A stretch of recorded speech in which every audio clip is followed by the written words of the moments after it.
Alright, it's Saturday, July 21st, 2018. So I want to show everybody my auto bilge pump installation.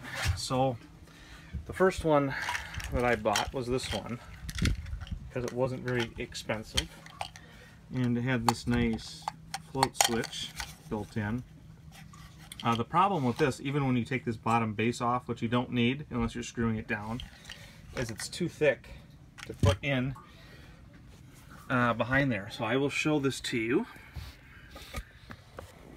So there's the pump right there, and there's the high end on the left side on the picture. That's the high end switch. So it has no moving parts. That's the solid state. And I'll show this to you. It's on the clip. It does fit between there and the wall. I didn't have to take it off.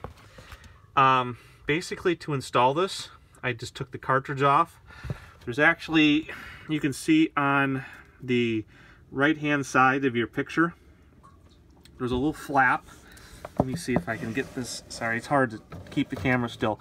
Right where my finger is, there's a little thing that you have to pull out, and then you twist this off. So you pull this out, pull this little plastic piece out, this, this way, and then you take the cartridge and pull it off, and then you simply just have, on mine, it's just that top quick disconnect. You push it in and pull it out, and what that does is it allows you to take the wiring out, the housing for the bilge pump, the red, orange, whatever you call it, piece, that stays in there. You just simply take that cartridge out, and then you can mess with the wiring. This is my wiring job here.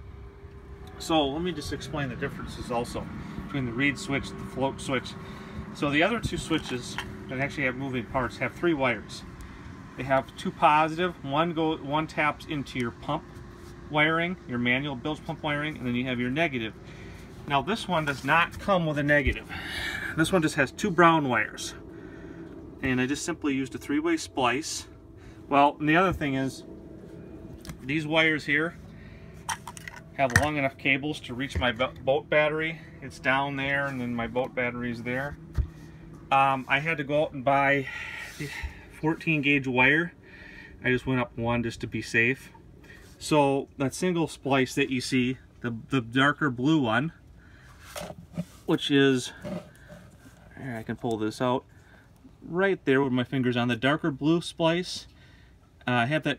That's a 16. I have a 16 gauge, 16 gauge brown wire, and then I got 14 gauge red wire just to tell me that's positive. And then the other one, you can see this is taped. This is a 3-way splice. So the wire that actually tells you to go, it says it right on there. There's tags right on. Yeah, you can see like one of the tags right here. You can't, but it will say, I can't show it to you unfortunately, but it will say 2 pump positive wire, and the other one will say 2 positive battery terminal. So it will tell you which brown wire taps into your bilge pump. So basically you have to cut the wire, 3-way splice it, with built-in heat shrink. And the other one, I just grabbed a single splice, one in, one out, 14 gauge, so I could reach the battery with it. Otherwise the wires were too short. I bought all of the wires actually the 3-way heat shrink I had, or 3-way splice, I'm sorry, was purchased on Amazon. Otherwise I was able to buy the butt splices and the 14 gauge wire at Mills Fleet Farm. The 3-way splice had to be purchased on Amazon. But anyway, yes, the reed switch does fit because it's, again, half of the width of this stupid thing. This thing will not fit in there because the distance between that and the wall will not, even if you take the bottom base off. But again, the reed switch does, the solid state one does fit. As you can see right there. It's clipped on the side.